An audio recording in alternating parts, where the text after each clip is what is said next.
Uummanni Oromoo aarsaa hedduu keessa darbeera. Sirnoonni darban hacuuccaa ammana hin jedhamne, rakkoo ammana hin jedhamne, ummaticha cabsanii jilbeeffachiisanii fedhii faayidaa qaban sadarkaa barbaadaniin raawwachiisuudhaaf samiidhaa gadi wanti isaan raawwanne hin jiru. Ummatichi garuu ummata cimaa, ummata obsa qabu, ummata tasgabbii qabu, ummata aadaa fi duudhaa qabu waan ta'eef rakkoolee isa qunnaman hunda dandamatee utuu abdiin kutatin boqonnaa tokkorraa tokkotti cehaa injifannoodhaan as ga'ee jira.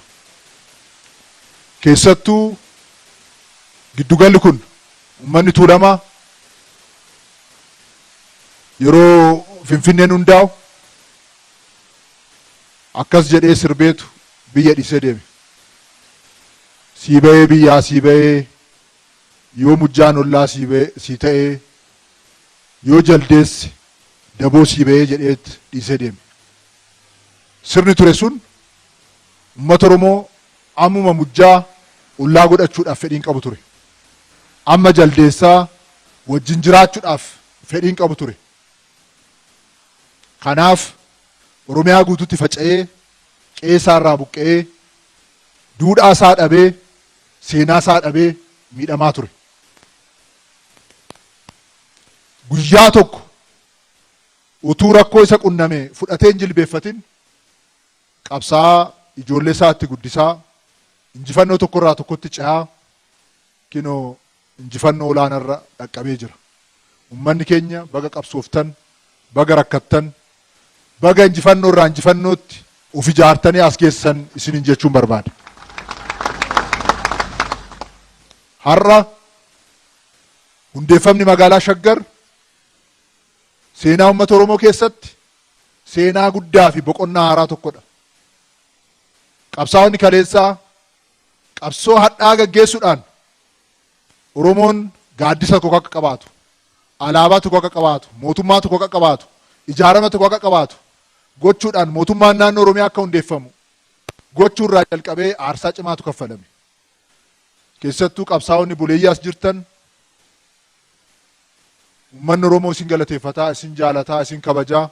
Sababni isaa Oromoo addaan bittinnaa'ee ture walitti sassaabanii jalqaba yaadaan, qabsoodhaan, ittaansuudhaan immoo ijaaramaan, caasaadhaan, sirnaan Oromoon giddugala tokko akka qabaatu, ijaarama tokko akka qabaatu waan gootaniif galatoomaa ulfaadhaa isinin jechuu barbaada. Obbo Zagayyeen faana waayillan isaanii faana bara 1960moota lafti qonnaan bulaadhaaf yeroo jedhamee qabsaa'amu harka isaaniitiin seera lafti qonnaan bulaadhaaf jedhu katabuurraa kaasuudhaan hayyoonni bara san jiran akka lafti qonnaan bulaadhaaf ta'u gochuudhaan uummata Oromoodhaaf bu'uura cimaa kaa'an.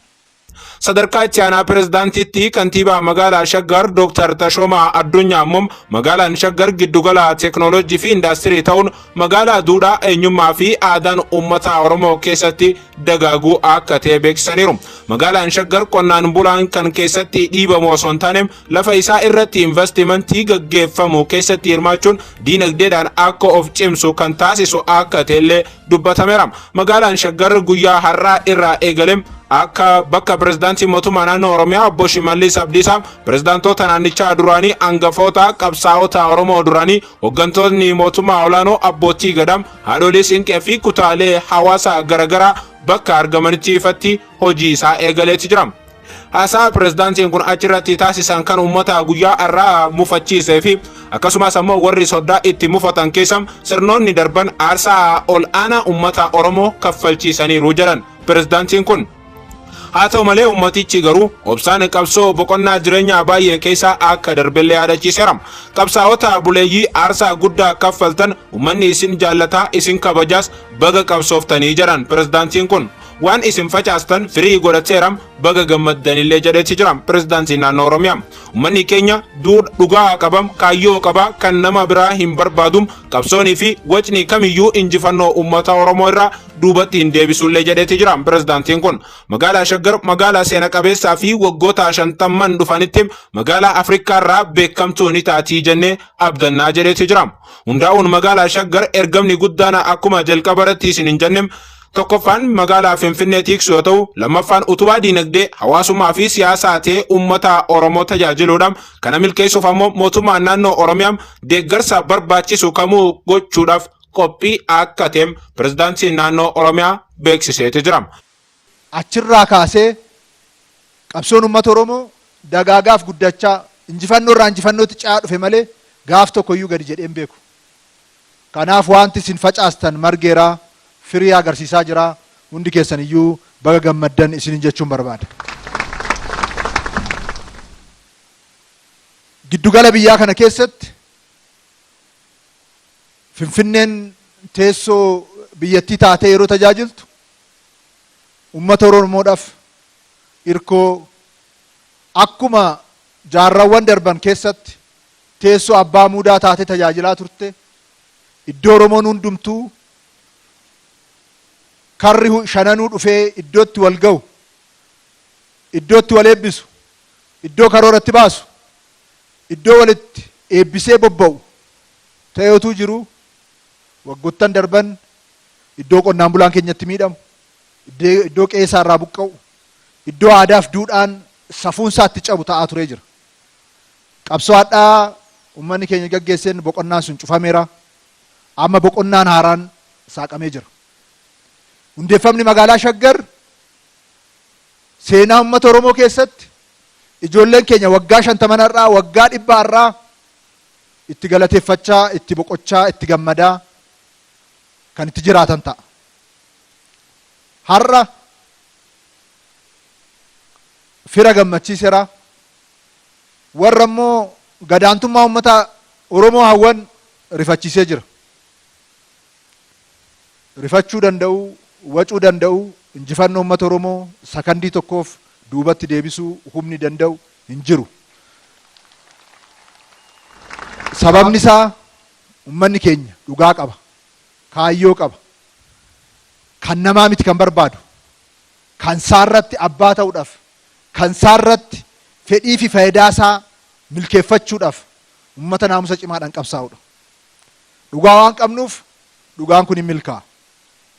Magaalaa Shaggar waggaa 50 irraa magaalaa guddaa Afrikaa, magaalaa cimaa, magaalaa teknoolojii fi diinagdee cimaan keessatti socho'u, magaalaa fakkeenya olaanaa akka ta'u shakkii tokko hin qabnu.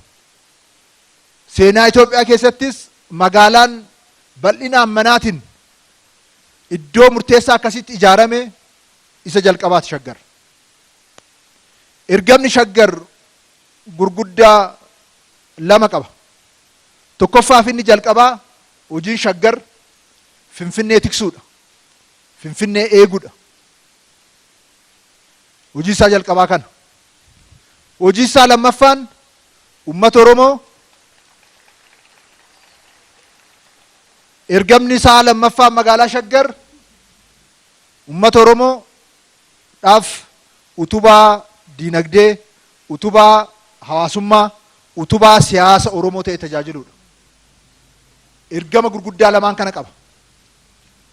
Ergama gurguddaa lamaan kana bahuudhaan sadarkaa olaanaatti fedhii uummata keenyaa akka milkeessu kan irraa eeggamu. Kanaafuu magaalaa Shaggar eegduu fi tiksee Finfinneeti.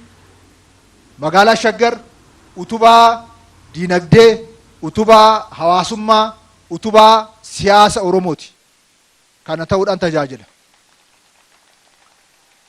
Karaa kanaan ergama isaa akka bahu mootummaan naannoo Oromiyaa kallattii maraan xiyyeeffannoo kennuudhaan, bajata ramaduudhaan, hoggansa kanaaf barbaachisu kaa'uudhaan tarkaaffii addaatiin, kallattii addaatiin Finfinneen ergama isaa kana akka bahu xiyyeeffannoo addaatiin hojjetama. Hoo jedhamu sammuu kootitti tannadhu tana dur buqqeessan duwwaa hedduun ta'in tan hiyyummaa keessa jiraate san har'a gammadee hiyyummaa keessaa ba'e akka jiraatu carraan banameef waan ta'eef gaggeessitoota keenya ulfaadhaa galatoomaan isin jechuu barbaada. Waan guddaa hojiin kun xinnaa miti. Obbo Shimallis tan hin kaasneen jira ani tanan baay'ee galateeffadhu. Daangaa sararuu waan xinnaan turre akka waan xinnaatti waan guddaa ture waan hamaa ture hundu dhufeet buqqisa hundi dhufeet fudhata hundi dhufeet irraa kaasa. Kanaaf kun hundi darbee har'a ammoo injifannootti darbee jijjiiramni dhufee tan baddaadhaa hacuucamu hedduun ta'in tan baddaadhaa deeggaramu mootummaa akka jiraatu tan akka biyyi diigamu hedduun ta'in Itoophiyaan akka misoomtu akka jiraattu akka guddattu fuulduratti akka deemtu. Magaalaan Shaggar bakka pirezidaantii mootummaa naannoo Oromiyaa obbo Shimallis Abdiisaa fi keessummoonni kabajaa akkasuma hooggantoonni mootummaa olaanoon argamanitti guyyaa irraa ifatti hojii eegaleera. Hirmaataa sagantaa kanaa kan ta'an hayyuun dinagdee Dr. Guutuu Teessoo sirnoota darban keessa uummanni Oromoo hundeeffama magaalotaatiin wal qabate rakkoo hawaasummaa fi siyaasaaf saaxilamaa turuu dubbatan. Magaalaan asumaa dhufaatii kaaftee Oromoo kan ofirraa dhiibdu Oromoodhaaf riipalsiivii kataate malee Oromoo kan hammattu aadaa Oromoo afaan Oromoo maalummaa Oromoo dinagdee Oromoo kan hammattu turre saabatee fi waa'een magaalaa gaafa ga'u Oromoon madaadha kan itti ka'u. Uummanni qe'ee fi qabeenya isaa gadhiisee baqataa ture rakkoo hawaasummaan cinatti rakkoo dinagdee hamaaf saaxilamaa turus himan. Qisaasama dinagdee lafa isaa akka dhabu humna namaa isaa akka dhabu waan dinagdee keessatti hojjetamu hundumaarraa akka hin hirmaanne kan irratti ta'edha. Qisaasama siyaasaatii magaalaa kana keessatti hoogganuudhaan aangoo qabachuudhaan sirna isaa akka barbaadetti hoogganuudhaan kan hin carroomne ture saabatee fi kallattii hundumaatiin kan itti miidhamu kan turedha. Magaalaan jiraattota ofitti hin hambanne qonnaan bulaa fayyadamaa hin taasifne guddina hunda galeessaa guddachuu hin dandeessu kan jedhan Dr. Guutuun magaalaan Shaggar hundaa'uun carraa guddaa ta'uu eeran. Magaalaa keessa carraa hojiitu jira. Magaalaa keessa sona dabaluutu jira. Magaalaa keessa teekinooloojiin masakamanii hojjechuutu jira. Magaalaa keessa oomishtummaan dabaluutu jira. Egaan kun eegamee tikfamee yoo itti fayyadama ta'e Oromoodhaaf carraa guddaa fidee dhufa jechuudha. Lafti qabeenya dhumataa ta'uusaa eeruun qabeenya dhumataa kana seeraan bulchuun fayyadamummaa uummataa mirkaneessuuf hojjetamuu qabaadhaaman. Magaalaan Shaggar uumame kun carraa maalii fidee dhufu ture jira? Yoo Oromoon keessa tabbaaqee ta'a ta'e, yoo Oromoon ammallee keessaa dhiibamu ta'e, yoo warri aangoo qaban, warri qabeenya qaban, warri mallaqa qaban dhufanii carraa kana dursanii butatanii itti hin fayyadaman yoo ta'e Oromoodhaaf guddina dinagdee guddaa fideetu dhufa jira. Oromoof lafti lafee isaatii himanii qonnaan bulaan lafa isaa kunuunfatee eeggachuun irratti misoomsee dinagdee isaa guddifachuu qabaas himaniiru. Lafti harka isaa jiru kun kan dhaloota waggoota 200 dhufaniiti malee lafti kun kan isaa qofa miti. Isa kanaaf galfata. Tiksituudha eegduudhaan lafa kanaa kana saabatee fi lafa kana tiksee eegee dhaloota dhufutti dabarsuudhaaf yaadachu laficha irratti ni duroomuu danda'a laficha irratti hojjetee guddachuu danda'a laficha irratti ifii isaatii waan biyyi irraa argachuu danda'a saabateef kan eeguu danda'u ture jira. Akkaataa hawaasni qabeenya isaa eeggachuun kunuunfachuu qabu irratti hayyoota dabalatee qaamni dhimmi ilaallatu hojii hubannoo cimsuu hojjechuu qabaa siman. Ambaasaadara nagaa kan ta'an obbo Quubaa Goobee magaalli Shaggar hundeeffamuun rakkoo kana dura uummanni Oromoo naannawaa Finfinnee jiraatu qabu kan furuu jedhan. Dhadhaadhanne jedhaan gara kiyyaan maali hojjette armaan dura uummanni keenya irraa buqqaa ture amma ammoo Waaqayyo nu godhee jijjiirama kanaan haga Dooktor Abiyyi dhufe kanaan jijjiirama guddaa kanaan dukkana irraa ifatti bahu baxaam itti gammannee jirra. Jijjiiramaas fayyadamummaa uummata Oromoo mirkaneessuuf hojiin hojjetamaa jiraachuusaas himaniiru. Uummanni keenya buqqaa ture qe'ee isaatitti ari'amataa ture irraa lafa bitaa warri abbaa irraa kaasaa ture. Amma Waaqayyoon galanne haga Waaqallee nama sagganna mootummaa keenyallee nama sagganna. Carraan argamee gaaffii uummataa kan deebisu kan jedhan obbo Quufaan carraa argameetti fayyadamuun jireenya keenya fooyyeffachuu qabnaa himan. Of jijjiiruu qabna misoomatti bobba'uu qabna katamaa keenya kanas katamaa Shaggar kana adda isa goosisuu qabna. Shaggar magaalaa mijattuu taasisuufis ni tumsinaa eeraniiru.